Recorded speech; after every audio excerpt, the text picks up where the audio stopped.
Olá, meu irmão. Olá, minha irmã. Paz do Senhor Jesus, tudo bem? Que Deus desde já possa abençoar e fortalecer a sua vida nesse dia tão maravilhoso que Ele nos concede para vivermos diante da sua presença. Eu sou o pastor Clodoaldo e todos os dias, como você sabe, às 6 horas da manhã, estamos aí em oração, aprendendo da palavra do Senhor, na Bíblia, capítulo por capítulo, fazemos um breve resumo do capítulo, escolhemos um determinado versículo e falamos de um tema que pode ser uma mensagem muito importante para a nossa vida espiritual. Assim nós devemos ler a Bíblia, não é? Devemos ler, interpretar, orarmos, né? Primeiramente, claro, e assim buscarmos a direção do Senhor para a nossa vida, no nosso dia a dia. E depois a gente faz aquela oração, amém? O tema de hoje será um tema que vai nos fazer refletir muito sobre a nossa vida. O tema de hoje será o altar de bronze.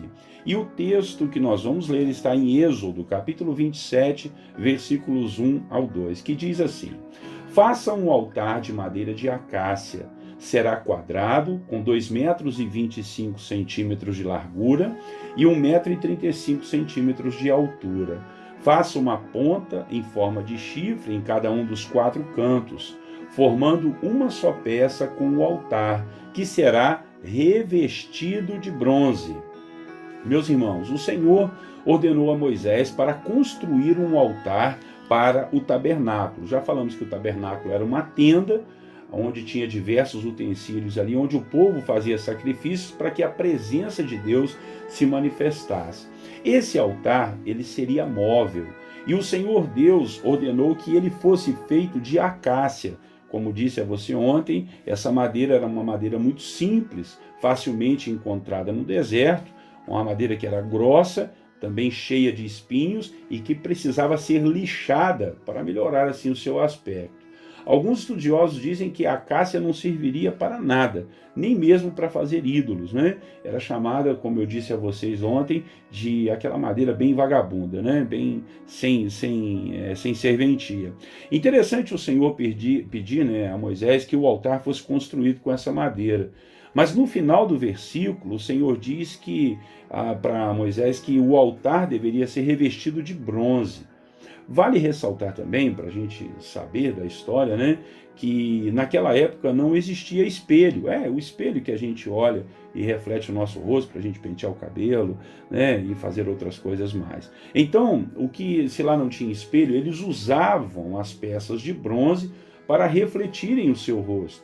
E aqui, interessante que o Senhor manda revestir o altar de bronze. Provavelmente era para refletir o rosto daqueles que iriam sacrificar o animal sobre o altar. Então, antes que eles fossem sacrificar o animal, eles olhavam no altar e refletia assim a sua face. Então, são muitas coisas que a gente pode aprender nesse texto, meus irmãos. A primeira é que o altar era um símbolo, né, da nossa vida hoje, que mais tarde haveria de representar o lugar da manifestação da glória de Deus. Se naquela época Deus se manifestava no tabernáculo, hoje Deus se manifesta em nossas vidas. Por isso o Senhor manda construir com aquela madeira de acácia, aquela madeira simples, sem valor, espinhuda, cascuda, mas que precisava ser lixada, assim como a nossa vida, né, era antes de nós termos Jesus, uma vida sem valor, espinhuda, e que quando nós aceitamos Jesus, ele lixa, e assim a gente pode ter a presença dele. Então nós vamos aprender que a nossa vida deve ser um lugar de sacrifício, porque altar é lugar de sacrifício.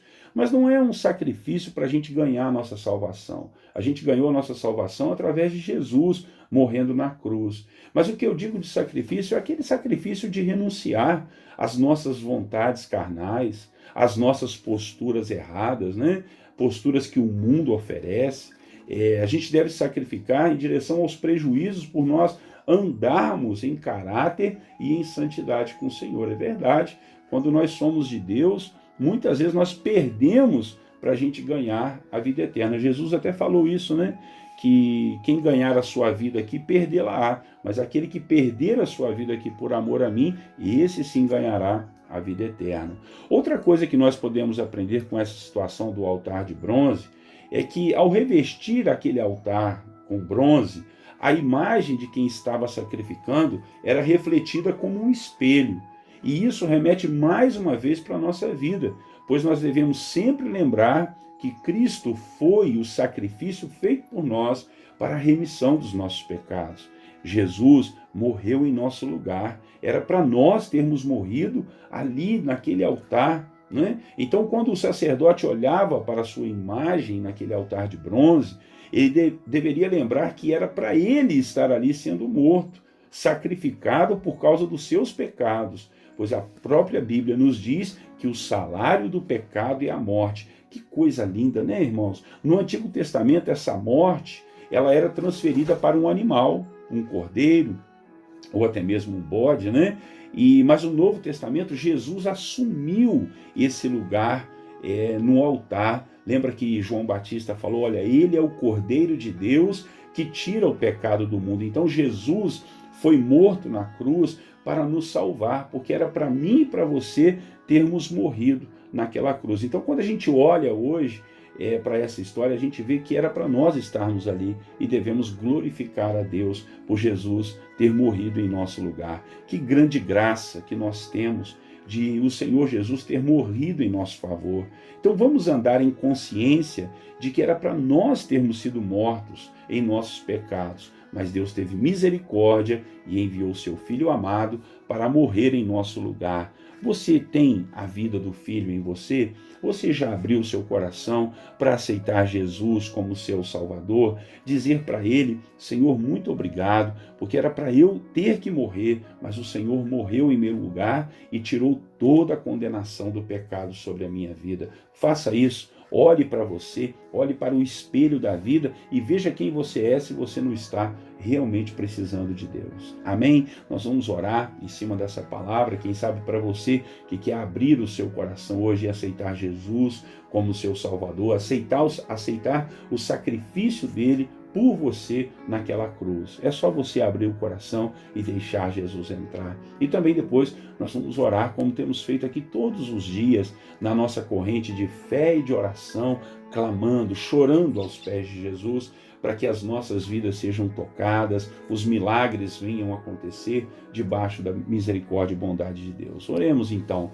Nosso Deus e Pai, que bom, meu Deus, é estar aqui em sua presença, refletindo na sua palavra sobre quando o Senhor mandou Moisés revestir o altar do sacrifício com bronze, para que, ó Deus, ali os sacerdotes pudessem olhar e verem a si mesmos, e ver, ó Deus, que nós como seres humanos não somos nada, somos pecadores e merecemos a morte, mas o Senhor desviou essa morte aos animais, para logo depois desviar essa morte para o seu Filho, Jesus Cristo, que morreu na cruz para nos salvar dos nossos pecados. Muito obrigado.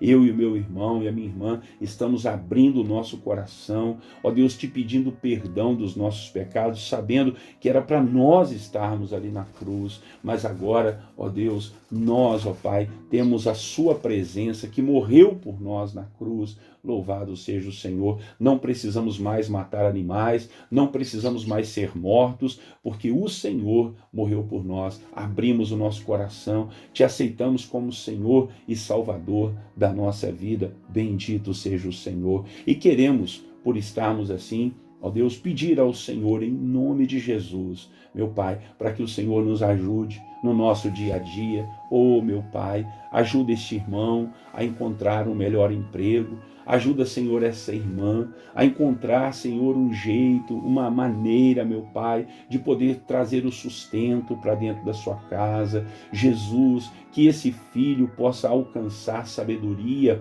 para obedecer mais aos pais, para continuar os estudos e não parar, meu Deus, não entrar nas drogas, não entrar na prostituição, mas fazer, ó Deus, aquilo que os pais têm ensinado de melhor, aquilo que a tua palavra ensina de melhor. Ó Deus, eu te peço, entra com o teu poder de milagre, o teu poder de cura a esse irmão que está enfermo, doente, quem sabe num CTI, desenganado pelos médicos, essa pessoa, quem sabe que está com câncer, já Deus crê que não tem mais solução para ela. Ó Deus, em nome de Jesus eu te peço, cura, restaura a saúde do meu querido irmão e da minha irmã, essa pessoa que tem sido alvo de espíritos malignos.